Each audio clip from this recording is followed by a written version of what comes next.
ಹಿಂದೂ ಕಾರ್ಯಕರ್ತ ಸುಹಾಸ್ ಶೆಟ್ಟಿ ಕೊಲೆ ಕರಾವಳಿಯನ್ನ ಕೆರಳಿಸಿದೆ. ಈ ಬೆನ್ನಲ್ಲೇ ಗೃಹ ಸಚಿವ ಡಾಕ್ಟರ್ ಜಿ ಪರಮೇಶ್ವರ್ ಅವರು ಮಂಗಳೂರಿಗೆ ತೆರಳಿ ಒಂದು ಸಭೆಯನ್ನ ಮಾಡಿದ್ರು. ಇದೀಗ ಆ ಸಭೆಯಲ್ಲಿ ಚರ್ಚೆಯಾದ ವಿಷಯಗಳೇ ದೊಡ್ಡ ಸುದ್ದಿ ಆಗ್ತಾ ಇದೆ. ಯಾಕೆ ಅಂತ ಈ ಸ್ಟೋರಿ ನೋಡಿ. ಮೃತ ಸುಹಾಸ್ ಮನೆಗೆ ಕಾಂಗ್ರೆಸ್ನವರು ಹೋಗಬಾರದು. ಗೃಹ ಸಚಿವ ಪರಮೇಶ್ವರ್ಗೆ ಮುಸ್ಲಿಂ ಮುಖಂಡರ ಎಚ್ಚರಿಕೆ. ಪ್ರಿಯ ವೀಕ್ಷಕರೇ, ಇಷ್ಟು ದಿನ ಕಾಂಗ್ರೆಸ್ ನಾಯಕರ ಮುಸ್ಲಿಂ ಓಲೈಕೆ ಬಗ್ಗೆನೇ ಸುದ್ದಿಯಾಗ್ತಿತ್ತು. ಕೈಪಾಳೆಯದ ತುಷ್ಟೀಕರಣ ಸಖತ್ ಸದ್ದು ಮಾಡ್ತಿತ್ತು. ಈ ಓಲೈಕೆ ತುಷ್ಟೀಕರಣ ಮತ್ತೊಂದು ಮಜಲು ಪಡೆದುಕೊಂಡಿದೆ. ಮುಸ್ಲಿಂ ಮುಖಂಡರೇ ಗೃಹ ಸಚಿವರಿಗೆ ಎಚ್ಚರಿಕೆ ಕೊಟ್ಟಿದ್ದಾರಂತೆ. ಹೌದು, ಸುಹಾಸ್ ಶೆಟ್ಟಿ ಹತ್ಯೆ ಬೆನ್ನಲ್ಲೇ ನಿನ್ನೆ ಗೃಹ ಸಚಿವ ಡಾಕ್ಟರ್ ಪರಮೇಶ್ವರ್ ಮಂಗಳೂರಿಗೆ ತೆರಳಿದ್ರು. ಮುಸ್ಲಿಂ ಮುಖಂಡರ ಜೊತೆ ಸಭೆ ನಡೆಸಿದ್ರು. ಆದ್ರೆ ಈ ಸಭೆಯಲ್ಲಿ ಮುಸ್ಲಿಂ ಮುಖಂಡರು ಕಾಂಗ್ರೆಸ್ ಪಕ್ಷಕ್ಕೆ ಎಚ್ಚರಿಕೆ ನೀಡಿದ್ದಾರಂತೆ. ಮೃತ ಹಿಂದೂ ಕಾರ್ಯಕರ್ತ ಸುಹಾಸ್ ಶೆಟ್ಟಿ ಮನೆಗೆ ಕಾಂಗ್ರೆಸ್ನ ಯಾವ ಮುಖಂಡರು ಹೋಗಬಾರದು ಅಂತ ಆಗ್ರಹಿಸಿದ್ದಾರಂತೆ. ಒಂದು ವೇಳೆ ಯಾರಾದರೂ ಭೇಟಿ ನೀಡಿದಲ್ಲಿ ಮುಸ್ಲಿಂ ಮುಖಂಡರು ಕಾಂಗ್ರೆಸ್ ಪಕ್ಷಕ್ಕೆ ಸಾಮೂಹಿಕ ರಾಜೀನಾಮೆ ನೀಡೋ ಎಚ್ಚರಿಕೆಯನ್ನ ಗೃಹ ಸಚಿವರ ಸಭೆಯಲ್ಲಿ ನೀಡಲಾಗಿದೆಯಂತೆ. ಈ ಸಂಬಂಧ ಮಾತನಾಡಿರೋ ಮುಸ್ಲಿಂ ಮುಖಂಡನ ಆಡಿಯೋ ಬಂದು ವೈರಲ್ ಆಗಿದೆ.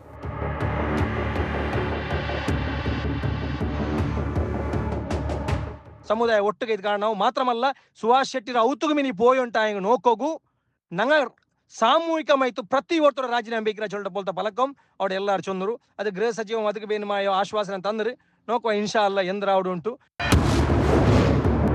ಗೃಹ ಸಚಿವರ ಸಭೆಗೆ ಆಹ್ವಾನ ನೀಡಿದ್ದಕ್ಕೆ ಕೆರಳಿದ ಕೇಸರಿ ಸೇನೆ.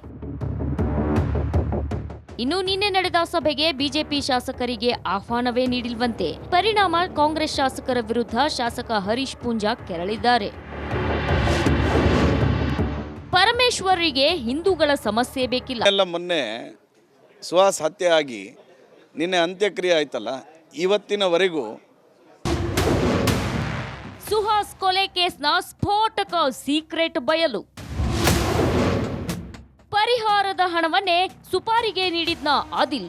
ಸ್ಫೋಟಕ ಸೀಕ್ರೆಟ್ ಬಯಲಾಗಿದೆ. ಸರ್ಕಾರ ನೀಡಿದ ಪರಿಹಾರದ ಹಣವೇ ಈ ಮರ್ಡರ್ಗೆ ಬಳಕೆಯಾಗಿದೆ ಎಂಬ ಮಾಹಿತಿ ಲಭ್ಯವಾಗಿದೆ. ಫಾಜಿಲ್ ಹತ್ಯೆಯಾದಾಗ ಕಾಂಗ್ರೆಸ್ ಸರ್ಕಾರ ಅವರ ಕುಟುಂಬಕ್ಕೆ 25 ಲಕ್ಷ ರೂಪಾಯಿ ಪರಿಹಾರ ನೀಡಿತ್ತು. ಇದೀಗ ತನಿಖಾಧಿಕಾರಿಗಳಿಂದ ತಿಳಿದ ಮಾಹಿತಿ ಪ್ರಕಾರ ಈ ಹಣವನ್ನೇ ಫಾಜಿಲ್ ಸಹೋದರ ಆದಿಲ್ ಸುಹಾಸ್ ಶೆಟ್ಟಿ ಕೊಲೆಗೆ ಸುಪಾರಿ ಕೊಡೋಕೆ ಬಳಸಿದ್ದಂತೆ. 3 ಲಕ್ಷ ರೂಪಾಯಿಗಳನ್ನ ಸಫ್ವಾನ್ಗೆ ಅಡ್ವಾನ್ಸ್ ಆಗಿ ನೀಡಿದ್ದಂತೆ.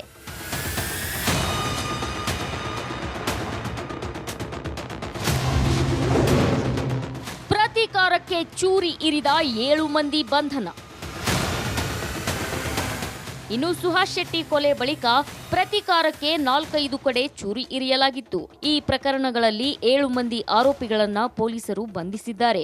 ಕಣ್ಣೂರಿನ ಚೂರಿ ಇರಿತ ಪ್ರಕರಣದಲ್ಲಿ ಮುಡಿಪು ನಿವಾಸಿ ಲೋಹಿತಾಶ್ವ, ವೀರನಗರ ನಿವಾಸಿ ಪುನೀತ್, ಕುತ್ತಾರ ನಿವಾಸಿ ಗಣೇಶ್ ಪ್ರಸಾದ್ ಬಂಧನವಾಗಿದ್ರೆ, ಕೊಂಚಾಡಿ ಲುಕ್ಮನ್ ಚಾಕು ಇರಿತ ಕೇಸ್ನಲ್ಲಿ ಬಜಪೆ ನಿವಾಸಿ ಲಿಖಿತ್, ಕುತ್ತಾರ್ ನಿವಾಸಿ ರಾಕೇಶ್, ಸೂರತ್ಕಲ್ ನಿವಾಸಿ ಧನ್ರಾಜ್, ಮೂಡಬಿದಿರೆಯ ಪ್ರಶಾಂತ್ ಶೆಟ್ಟಿ ಎಂಬುವರನ್ನ ಬಂಧಿಸಲಾಗಿದೆ.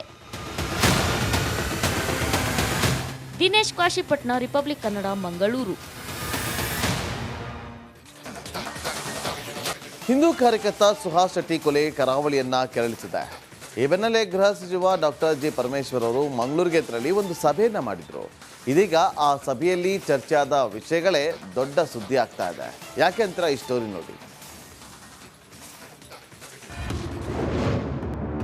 ಮೃತ ಸುಹಾಸ್ ಮನೆಗೆ ಕಾಂಗ್ರೆಸ್ನವರು ಹೋಗಬಾರದು. ಗೃಹ ಸಚಿವ ಪರಮೇಶ್ವರ್ಗೆ ಮುಸ್ಲಿಂ ಮುಖಂಡರ ಎಚ್ಚರಿಕೆ. ಪ್ರಿಯ ವೀಕ್ಷಕರೇ, ಇಷ್ಟು ದಿನ ಕಾಂಗ್ರೆಸ್ ನಾಯಕರ ಮುಸ್ಲಿಂ ಓಲೈಕೆ ಬಗ್ಗೆನೇ ಸುದ್ದಿಯಾಗ್ತಿತ್ತು. ಕೈಪಾಳೆಯದ ತುಷ್ಟೀಕರಣ ಸಖತ್ ಸದ್ದು ಮಾಡ್ತಿತ್ತು. ಈ ಓಲೈಕೆ ತುಷ್ಟೀಕರಣ ಮತ್ತೊಂದು ಮಜಲು ಪಡೆದುಕೊಂಡಿದೆ. ಮುಸ್ಲಿಂ ಮುಖಂಡರೇ ಗೃಹ ಸಚಿವರಿಗೆ ಎಚ್ಚರಿಕೆ ಕೊಟ್ಟಿದ್ದಾರಂತೆ.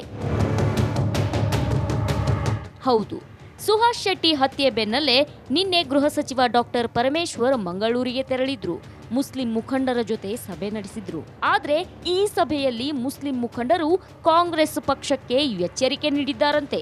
ಮೃತ ಹಿಂದೂ ಕಾರ್ಯಕರ್ತ ಸುಹಾಸ್ ಶೆಟ್ಟಿ ಮನೆಗೆ ಕಾಂಗ್ರೆಸ್ನ ಯಾವ ಮುಖಂಡರು ಹೋಗಬಾರದು ಅಂತ ಆಗ್ರಹಿಸಿದ್ದಾರಂತೆ. ಒಂದು ವೇಳೆ ಯಾರಾದರೂ ಭೇಟಿ ನೀಡಿದಲ್ಲಿ ಮುಸ್ಲಿಂ ಮುಖಂಡರು ಕಾಂಗ್ರೆಸ್ ಪಕ್ಷಕ್ಕೆ ಸಾಮೂಹಿಕ ರಾಜೀನಾಮೆ ನೀಡೋ ಎಚ್ಚರಿಕೆಯನ್ನ ಗೃಹ ಸಚಿವರ ಸಭೆಯಲ್ಲಿ ನೀಡಲಾಗಿದೆಯಂತೆ. ಈ ಸಂಬಂಧ ಮಾತನಾಡಿರೋ ಮುಸ್ಲಿಂ ಮುಖಂಡನ ಆಡಿಯೋ ಬಂದು ವೈರಲ್ ಆಗಿದೆ.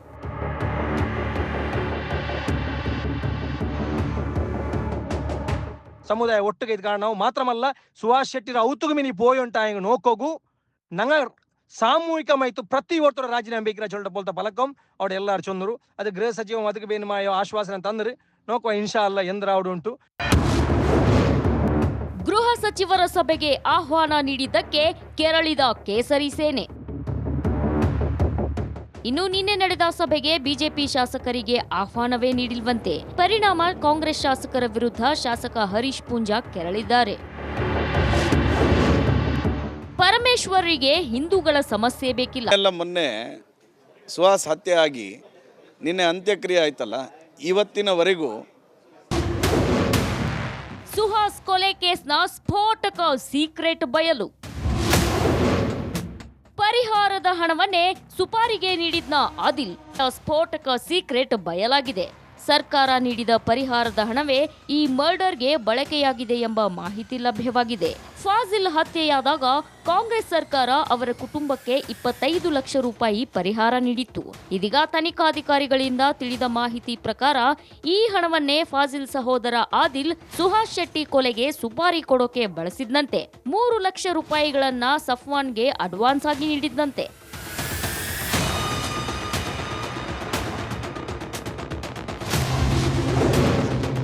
ಪ್ರತಿಕಾರಕ್ಕೆ ಚೂರಿ ಇರಿದ 7 ಮಂದಿ ಬಂಧನ. ಇನ್ನು ಸುಹಾಸ್ ಶೆಟ್ಟಿ ಕೊಲೆ ಬಳಿಕ ಪ್ರತಿಕಾರಕ್ಕೆ 4-5 ಕಡೆ ಚೂರಿ ಇರಿಯಲಾಗಿತ್ತು. ಈ ಪ್ರಕರಣಗಳಲ್ಲಿ 7 ಮಂದಿ ಆರೋಪಿಗಳನ್ನ ಪೊಲೀಸರು ಬಂಧಿಸಿದ್ದಾರೆ. ಕಣ್ಣೂರಿನ ಚೂರಿ ಇರಿತ ಪ್ರಕರಣದಲ್ಲಿ ಮುಡಿಪು ನಿವಾಸಿ ಲೋಹಿತಾಶ್ವ, ವೀರನಗರ ನಿವಾಸಿ ಪುನೀತ್, ಕುತ್ತಾರ ನಿವಾಸಿ ಗಣೇಶ್ ಪ್ರಸಾದ್ ಬಂಧನವಾಗಿದ್ರೆ, ಕೊಂಚಾಡಿ ಲುಕ್ಮನ್ ಚಾಕು ಇರಿತ ಕೇಸ್ನಲ್ಲಿ ಬಜಪೆ ನಿವಾಸಿ ಲಿಖಿತ್, ಕುತ್ತಾರ್ ನಿವಾಸಿ ರಾಕೇಶ್, ಸೂರತ್ಕಲ್ ನಿವಾಸಿ ಧನ್ರಾಜ್, ಮೂಡಬಿದಿರೆಯ ಪ್ರಶಾಂತ್ ಶೆಟ್ಟಿ ಎಂಬುವರನ್ನ ಬಂಧಿಸಲಾಗಿದೆ. ದಿನೇಶ್ ಕಾಶಿಪಟ್ನ, ರಿಪಬ್ಲಿಕ್ ಕನ್ನಡ, ಮಂಗಳೂರು. ಹಿಂದೂ ಕಾರ್ಯಕರ್ತ ಸುಹಾಸ್ ಶೆಟ್ಟಿ ಕೊಲೆ ಕರಾವಳಿಯನ್ನ ಕೆರಳಿಸಿದೆ. ಈ ಬೆನ್ನಲ್ಲೇ ಗೃಹ ಸಚಿವ ಡಾಕ್ಟರ್ ಜಿ ಪರಮೇಶ್ವರ್ ಅವರು ಮಂಗಳೂರಿಗೆ ತೆರಳಿ ಒಂದು ಸಭೆಯನ್ನ ಮಾಡಿದ್ರು. ಇದೀಗ ಆ ಸಭೆಯಲ್ಲಿ ಚರ್ಚೆಯಾದ ವಿಷಯಗಳೇ ದೊಡ್ಡ ಸುದ್ದಿ ಆಗ್ತಾ ಇದೆ. ಯಾಕೆ ಅಂತೀರಾ? ಈ ಸ್ಟೋರಿ ನೋಡಿ. ಮೃತ ಸುಹಾಸ್ ಮನೆಗೆ ಕಾಂಗ್ರೆಸ್ನವರು ಹೋಗಬಾರದು. ಗೃಹ ಸಚಿವ ಪರಮೇಶ್ವರ್ಗೆ ಮುಸ್ಲಿಂ ಮುಖಂಡರ ಎಚ್ಚರಿಕೆ.